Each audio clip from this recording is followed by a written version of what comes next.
Hey,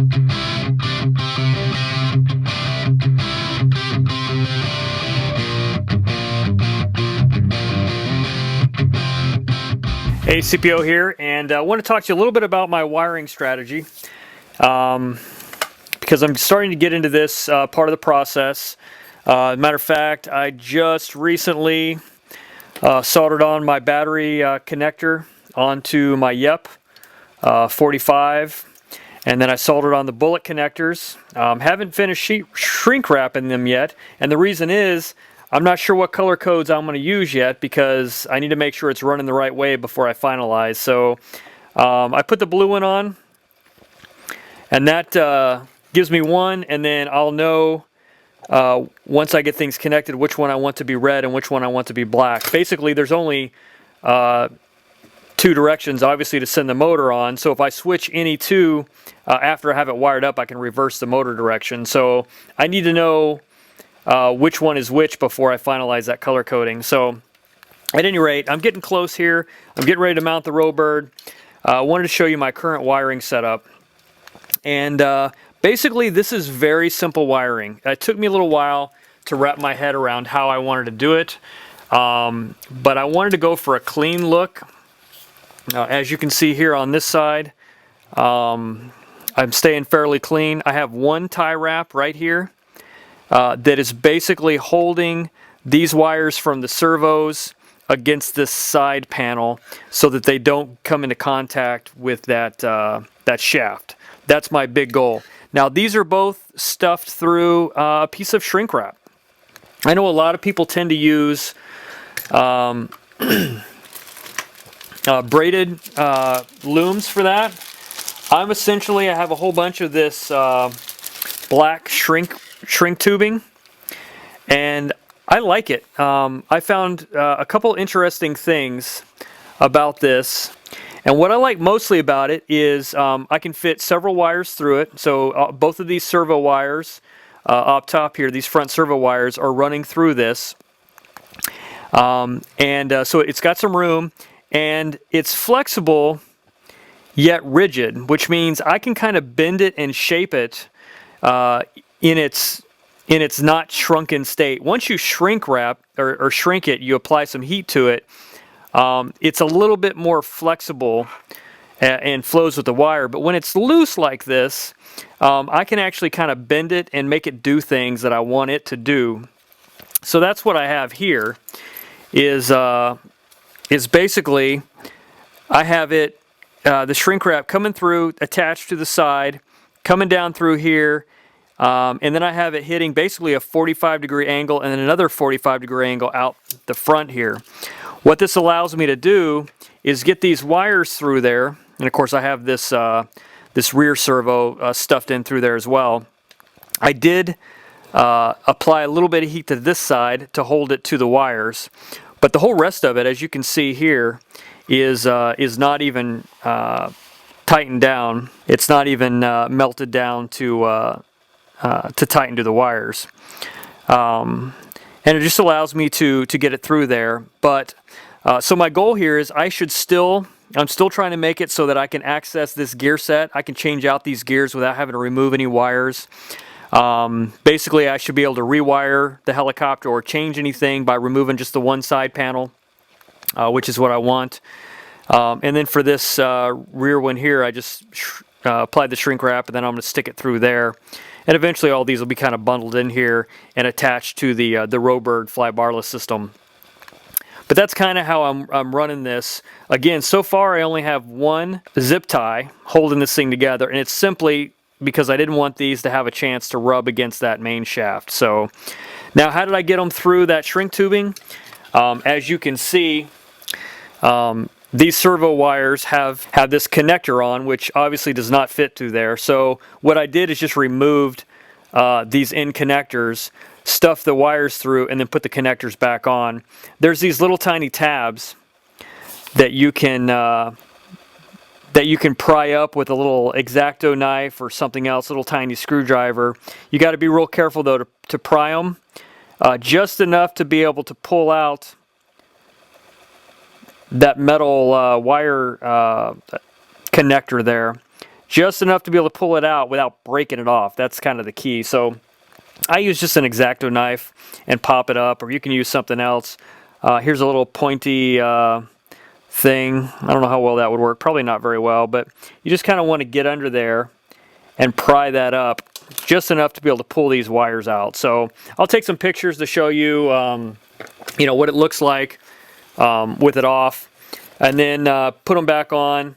And then how do I know which servo is which? Well, what I did here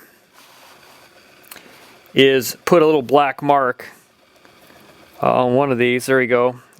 So this one's got a black mark on the yellow, and then up top here I put a black mark on the yellow. So I know that that's going to go to that servo. So the one with the black mark in my case is the left-hand servo. So that's kind of how that's going. Next is going to be getting this Flybarless system in here, getting my YEP in there, and for the Flybarless system, it comes with this big foamy double stick tape. I'm not going to use any of this. I am simply going to use a 3M outdoor double stick tape. They make some stuff designed for outdoor use or automotive use. Generally the red stuff is pretty high speed. So that's what I'm using. I'm using the red double stick tape. The reason being is I want this to be as solid as I can. I don't want any vibration opportunities. Even in the Robird manual it says that it prefers to be mounted directly hard mounted to a surface. So even though it comes with these 4 foamy things, I'm not using these foamy things to mount the Robird. I'm gonna put it with that super thin, super strength 3M or Scotch outdoor mounting double stick tape. That's the same stuff, by the way, that I'm going to use to mount these satellite receivers. So I just want to take a few minutes to show you a little bit. I'll throw some pictures in here for you, but just to kind of talk through how this thing is working out so that you can see what my methodology is there. So I'm going to continue on with this process and show you what it looks like when I get done.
Real quick before I button this thing down, I wanted to kind of show you how I have the wiring in here. So as you can see, I have the Flybarless system in here. I have the bundle of wires on top, and then basically I have everything else tucked through. I have the wires that go up through the other side for the servos. Actually all 3 cyclic servos go around the back of this rear tail gear assembly, and then the the satellite receiver wraps through the back there as well. These all kind of tuck in right there. And then I'm going to mount this other satellite receiver right here on the bottom, just like that. So what you can see, and I have the RPM and the ESC wires, and those are going to be affixed to the side here. I'm going to zip tie those down. And then basically the ESC is going to fit in just like this. I've just got this bundle of wires right here. I'm not going to button this down all the way yet because I want to do some work on the Flybarless programming, and I need to disconnect the motor for that. But for now, just to kind of get a feel, I think this is how things are going to go with my battery up the front here. I'm hoping I don't have any problems with heating. I have pretty much one whole side of the ESC with all the electronics exposed over here. So I'm hoping that'll be sufficient for airflow. And then also the other thing is, when I get done, it'll be more apparent, but I will still be able to get to the gain pots once I get these things kind of where they need to go. There will be some wires along the bottom. Whoops, I just popped this thing back out. There will be some wires along the bottom, but in the end, they won't be in the way of being able to adjust the gain on the Flybarless system. So that's what it looks like before I put it all together, and hopefully it'll work out the way I expect it to. So we'll see. So check it. This is the final wiring completion for the heli build. So I'll show you what I have going on here before I finish buttoning everything up. I have both of the side panels on now, however. So this is pretty much how it's going to be. I tried to make it as clean as possible. Again, I may regret that first crash when I have to take things apart. Either way, it was fun to put together. So before I show you the wiring, though, I want to show you a little challenge I ran into. And it has to do with why this rear servo is loose. It actually used to be on the right, or I guess it would be the left-hand side of the helicopter in this place. However, when I was buttoning everything back up, tightening down the screws and thread locking, I actually had a screw snap, the head snapped off. So as you can see here, that screw head just snapped off, and it's basically all the way through. And so I ran into a little bit of a problem with that servo mount. But so I had a couple options: try and figure out how to get this thing out, drill it out, tap it out, whatever. Finding drill outs that are small enough for this are a challenge and cost money. Then the question was, do I take it all apart? Do I have to, remove the blocks? Or, how do I go about solving this problem? And then I just began looking at the two sides and realizing that this servo, the requirement is that it's the center rear servo. So as long as it is in the middle of the back, it's going to serve its purpose. So it didn't really matter, essentially, as far as I can tell, which side of the helicopter it was on. I installed it on the left side, but as far as I can tell, there's nothing that prevents me from moving it to the other side, where I have screw holes that are still in good shape here on the block. So that's what I did. I relocated this servo from the left to the right because I did have this one break, the screw break in. And that is a downside of Loctiting things and then loosening them and then Reloctiting them and loosening them. I don't know how many times I actually did that with this one, this particular screw. But they weaken over time. The screws that come with the kit may not be the strongest quality. I've heard that before, so yeah, I've got a broken screw. Thankfully, of all the places for me to break a screw off, that is probably the best one because, like I said, I could just reverse this to the other side of the helicopter and I still get the same result, which is the ball on the servo arm is in the center of the helicopter. So it doesn't matter which side it's on, the ball's gonna end up in the same location. So now what I'd have to do is go back in and re-90 this facing the other way, which is why I don't have it mounted yet, because I'm gonna pull it out and re-90 it. But at any rate, I wanted to go through that with you. Minor setback. Essentially my heart stopped whenever I snapped that, because I thought, oh great, here I am so close to being done with this helicopter, and bam, broken screw head. But easy solution, I think, just move it to the other side of the helicopter. So now that that's done, let's take a look at the wiring. I'll show you what I have going on here. And essentially, as I mentioned, I wanted to keep it as clean as possible. So my goal was to have as little external wiring as I could get away with. This is the completed assembly. I don't have this button down yet in the front.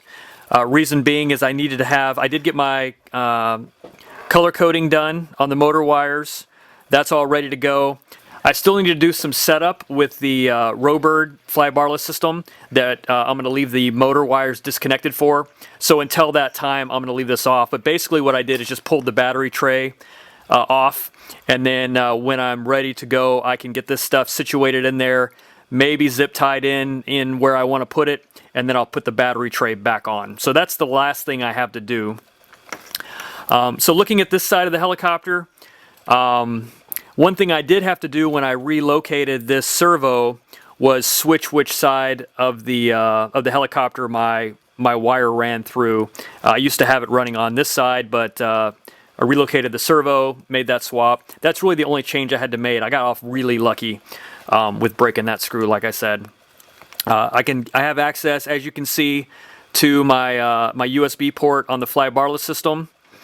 I have one extra zip tie here that I didn't intend on having, but when I had to readjust the wiring up top to switch the servo, I wasn't as happy with the way the wiring was. I was concerned it was going to run against these gears inside. And my big concern is making sure that I don't have any situation where I'm going to have wires and gears connecting. So as you can see, I've got free movement of the gear on all sides. Let me find a good way to show you here. So these gears on that rear motor block are free and clear.